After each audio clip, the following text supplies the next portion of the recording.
dans le prochain épisode de Demain nous appartient. Tandis que la tireuse s'en prend à Sophie, Judith met les choses au clair avec Jordan. Gabriel obtient quant à lui un rendez-vous. Attention, les paragraphes qui suivent contiennent des spoilers sur l'épisode de Demain nous appartient diffusé demain soir sur TF1.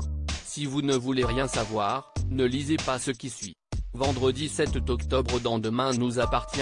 La tireuse s'en prend à Sophie. Victor et Sophie ont passé la nuit ensemble. Aux petits soins de Victor, l'avocate lui apporte un café lorsqu'il ouvre les yeux. Après avoir mis au point les derniers détails de leur plan, la réalité les rattrape. Visiblement gêné, Victor en vient même à la vouvoyer. Comme Sophie doit partir pour l'Espagne dans la soirée, elle déclare que c'est finalement mieux ainsi et sous-entend que ce serait n'importe quoi qu'ils se mettent en couple.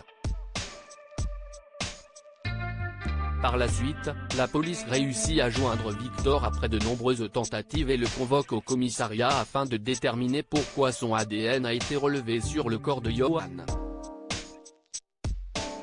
Le père de Timothée leur fait alors croire que le défunt avait essayé de lui faire les poches pendant qu'il rentrait chez lui.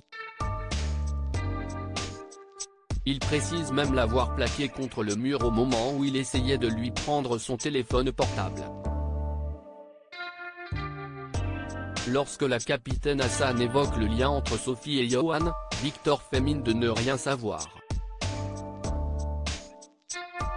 Seulement, Georges a la preuve que Victor Brunet lui a menti grâce au bornage de son portable. Karim et Lisa prennent donc Victor en filature qui les mène sans le savoir vers Sophie Novak.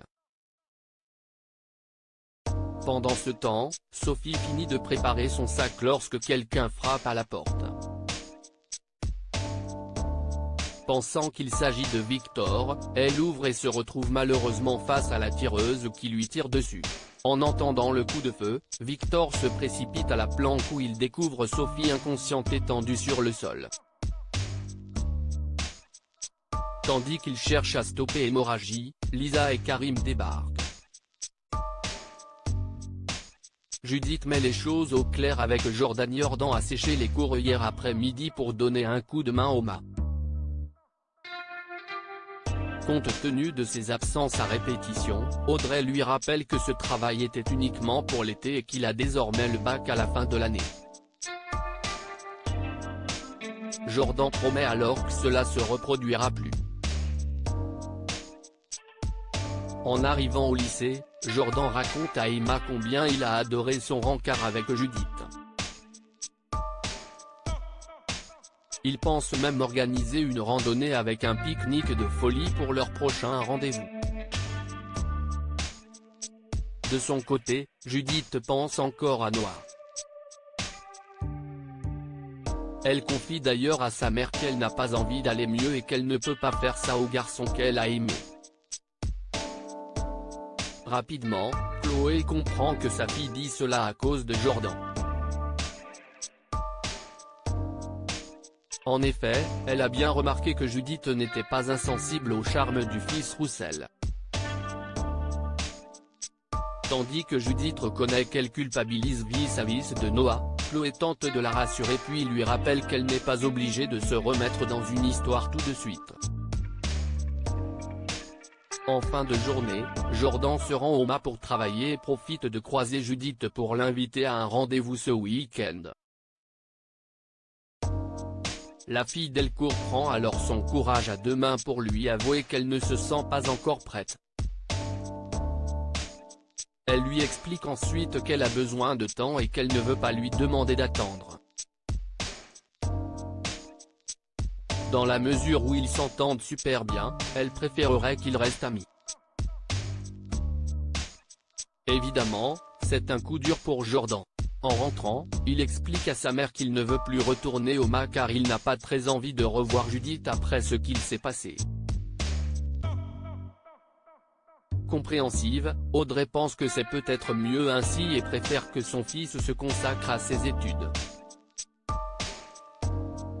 Gabriel obtient un rendez-vous au cabinet. Gabriel profite de la pause café pour questionner Soraya sur son rendez-vous de la veille. Bien que gênée, la jeune femme finit par admettre que l'homme qu'elle a rencontré ne cherchait pas de relation sérieuse. Comme Gabriel jubile d'avoir eu raison depuis le début, Soraya décide de lui créer un profil sur l'application de rencontre. Certain qu'il va enchaîner les matchs, Gabriel se prête au jeu. Seulement, il ne rencontre pas vraiment le succès escompté. Soraya lui fait donc élargir ses critères en termes de géolocalisation et de tranche d'âge. Quelle n'est pas la surprise de Gabriel lorsqu'il tombe peu après sur le profil de Raphaël. Malheureusement pour lui, Soraya a matché à sa place. En fin de journée, Nour débarque à la coloc pour boire l'apéro avec Gabriel. Seulement, il ne peut pas rester puisqu'il a décroché un rendez-vous avec une fille de l'application. Nour peine à cacher sa déception.